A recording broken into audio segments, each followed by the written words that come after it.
მოგესალმებით, ეთერშია გურიის ახალი ამბები, მე თამთადოლიცა ვარ. საბოტაჟის საქმეზე ბრალდებული 8 პოლიტიკოსის მორიგი სასამართლო პროცესი გაიმართა. დაიკითხნენ ბრალდების მხარის მოწმეები. გამოიკითხა ერთ-ერთი პირი, ნინო ონიანი, რომელიც ცნობითაც არის ჟურნალისტი და მას წყარო მიაწოდა ეგრეთ წოდებული რაციების ჩანაწერები. ადვოკატები აღნიშნული მოწმის ჩვენებას არასანდოდ მიიჩნევენ. სხდომაზე მოусმინეს პარტია ნეიტრალური საქართველოს წევრ გელა ნიკოლეიშვილსაც. გასული წლის ნოემბერში პროკურატურამ გამოძიება სწორედ მათი მომართვის საფუძველზე დაიწყო. ნეიტრალური საქართველო ოპოზიციის ლიდერებს დღესაც უცხო ქვეყნის აგენტობაში ადანაშაულებს. გამოიკითხა საქმის ერთ-ერთი მთავარი გამომძიებელიც. ბრალდებული პოლიტიკოსები კი საქმეს პოლიტიკურად მოტივირებულს უწოდებენ. ეს არ იყო მოსაზრებები, ეს იყო გამომდინარე იმ საჯარო ინფორმაციებიდან, რომელიც ყოველდღიურად ფაქტიურად იმ პერიოდში ვრცელდებოდა და დღესაც ვრცელდება, რაც მე მივიჩნიე იმათ, რომ შეიძლებოდა აქ ყოფილიყო რაღაც დანაშაულის ნიშნები, ოღონდ ხაზგასმით ისევ მათაც ვთხარი და ისევ ვიმეორებ, რომ ეს იყო მიღებული მხოლოდ საჯარო ინფორმაციებიდან. მიზანი იყო ის, რომ არ მისულიყო საქმე სამოქალაქო ომამდე, რომელიც ჩვენ გავიარეთ ერთი სახელმწიფო გადატრიალება, მეორე სახელმწიფო გადატრიალება და ასეთი მოწოდებები შეიცავდა ძალიან რეალურ საფრთხეს, პარალელური სტრუქტურები იქნებოდა თუ ძალადობრივი გზით ხელისუფლების დამხობა, ეს შეიცავდა სამოქალაქო ომის რეალურ საფრთხეს და ამის პრევენცია, რომ მოგვეხდი, ჩემი პირადი მიზანი იყო, რომ მოხდარიყო ამ ყველაფრის პრევენცია. არაფერი არ უსხავს გელა ნიკოლაიშვილს, რომელიც შეიძლება ჩაითვალოს ან მოწმის ჩვენება და ან რაიმე მნიშვნელოვანი ინფორმაციად, მან თქვა, რომ დიდი შეცდომა იყო გადატრიალება, როცა მოხდა საქართველოში 92 წელს და მას ქონდა ის მოტივაცია, რომ ანალოგი არ განმეორებული იყო ჩვენს ქვეყანაში. ის მოტივაციაც ყველას გვაქვს და რაც დაუშვებელია, როდესაც მოხდეს ჩვენს ქვეყანაში, რა თქმა უნდა.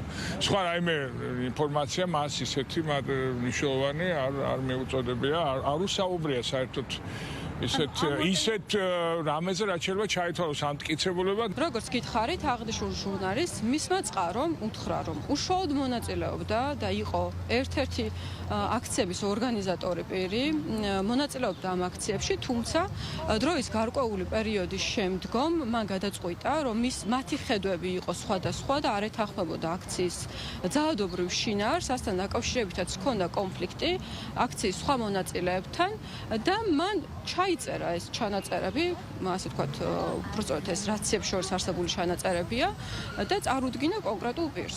რა თქმა უნდა, წყარო ავთენტურობას ადასტურებს ამ ჩანაწერების, რაზეც გვესაუბრა აღნიშნული ჟურნალისტი. საქართველოს თურქმენეთის ბიზნეს ფორუმი გაიხსნა თბილისში. შეკრებილებს სიტყვით მიმართეს პრემიერ-მინისტრმა ირაკლი კობახიძემ და თბილისში ვიზიტით მყოფმა პრეზიდენტმა სერდარ ბერდი მუჰამედოვმა.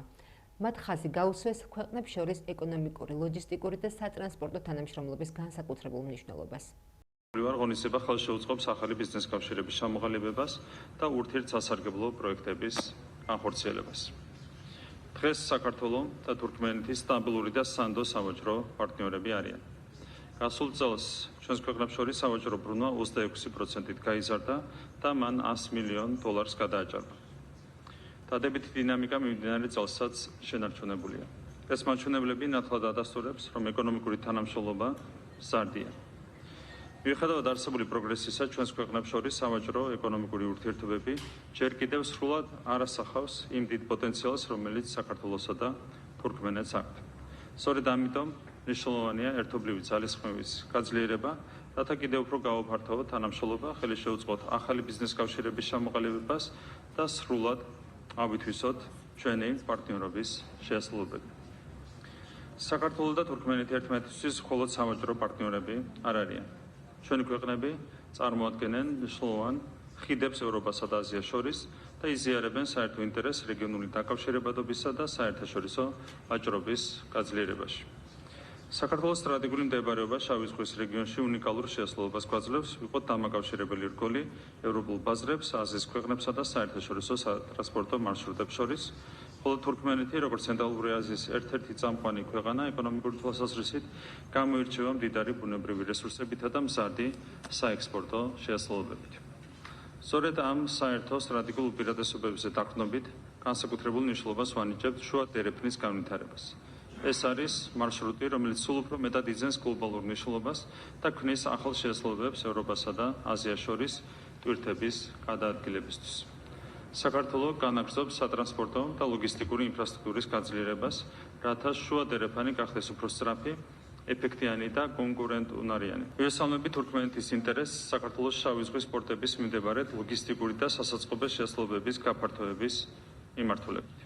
ვიყენებ ამ შესაძლებლობას, რომ ბიზნეს საზოგადოებას მივმართო, როგორც თურქმენეთიდან, ასევე საქართველოსთან, რათა არსებული მჭიდრო კავშირები კიდევ უფრო გავმართოთ და გავაძლიეროთ. ეს მზარდი ტენდენცია, რაც ფიქსირდება ჩვენს ქვეყნებს, აძლევს შესაძლებლობას, რომ 260 მილიარდი დოლარი აითვისონ. ხედავთ, რომ არსებული პოტენციალის ათვისება მზარდად ხდება. არსებული მაჩვენებლები თანამშრომლობას ეფუძნება. დარწმუნებული ვარ, დღეს ახალი პარტნიორობების ჩამოყალიბება მოხდება, რათა საერთაშორისო გლობალური განვითარება სასარგებლოდ გამოვიყენოთ. ბიზნესმა შეიძლება ძალიან მნიშვნელოვანი როლი ითამაშოს ჩვენი ქვეყნების პარტნიორობის გაძლიერებაში, ლოჯისტიკური და საერთაშორისო მოწოდების ჯაჭვის განვითარების მიმართულებით. ჩვენი აქცენტი მხოლოდ სახელმწიფო სექტორებს შორის თანამშრომლობა არ უნდა იყოს, არამედ აქტიურად უნდა იყვნენ ჩართული კერძო სექტორი, ინფრასტრუქტურის მშენებლობაში და სხვა მიმართულებებით. დღეს საუბარი გვაქვს საქართველოში თურქმენული ტერმინალის არსებობაზე, რათა ჩვენი ქვეყნები კიდევ უფრო დაახლოვდნენ და საჯარო და კერძო სექტორებს შორის პარტნიორობა კიდევ უფრო განვითარდეს.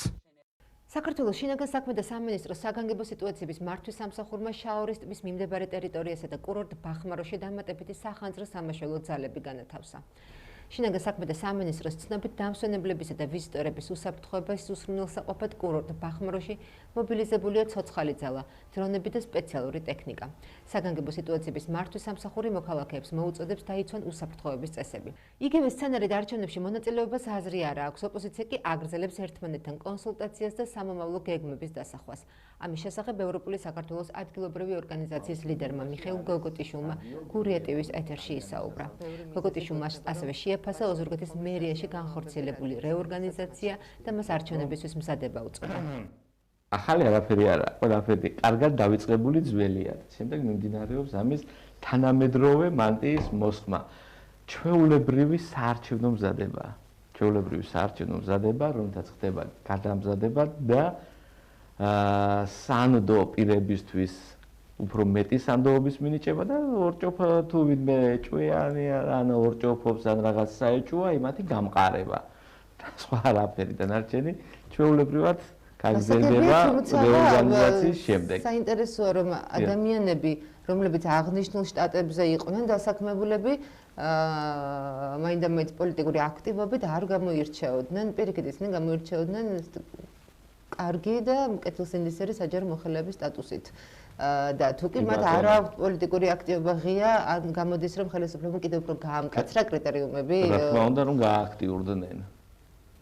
რომ ესენი გააქტიურონ, ვინც არ აქტიურობს და მეტი მოთხოვონ საარჩევნოდ, რადგანაც მე წეგან აღნიშნე და ვთქვი, რომ თქვათ ოპოზიციაში არ გვაქვს საგანგაშო სახარბიელო სიტუაცია და ეს ყველაფერი თქვათ შეიძლება საგანგაშო სიგნალად ჩაითვალოს, თუმცა ასევე მინდა ვთქვა, რომ არც ხელისუფლებას აქვს თლად მყარი პოზიციები. შინაგან საქმეთა სამინისტროს აჭარის პოლიციის დეპარტამენტის თანამშრომლებმა დიდი ოდენობით თანხის თაღლითურად დაუფლების ბრალდებით წარსულში ნასამართლები პირი დააკავეს.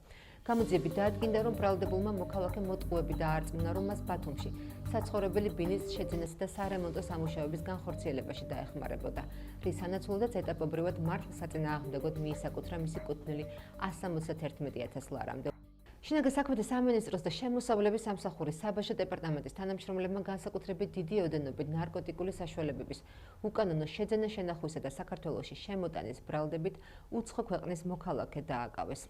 სამართალდამცველებმა ბათუმის საერთაშორისო აეროპორტში ბრალდებულის პირადი და ხელბარგის ჩხრეკის შედეგად ნივთმტკიცება დამოიღეს განსაკუთრებით დიდი ოდენობით ნარკოტიკული საშუალებები.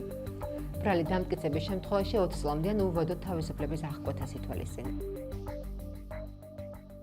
ახლა კი ჩვენს ეთერში ამინდის პროგნოზის დროა და გაგაცნობთ ხვალინდელ ტემპერატურას. ოზურგეთში ხვალისთვის მოსალოდნელია 23 გრადუსი სითბო, რაც შეეხება ჩოხატაურში დაფიქსირდება 26 გრადუსი სითბო. 28 გრადუსია მოსალოდნელი ლანჩხუთში, ხოლო ურეკში ნავარაუდებია 26 გრადუსი. რაც შეეხება ბახმაროში ტემპერატურა იქნება შედარებით დაბალი და შეადგენს 19 გრადუსს, თბილისში კი დაფიქსირდება 28 გრადუსი. დღეისათვის სულ ეს გახლდათ, მე მომავალ შეხვედრამდე გემშვიდობებით, კარგად ბრძანდებოდეთ.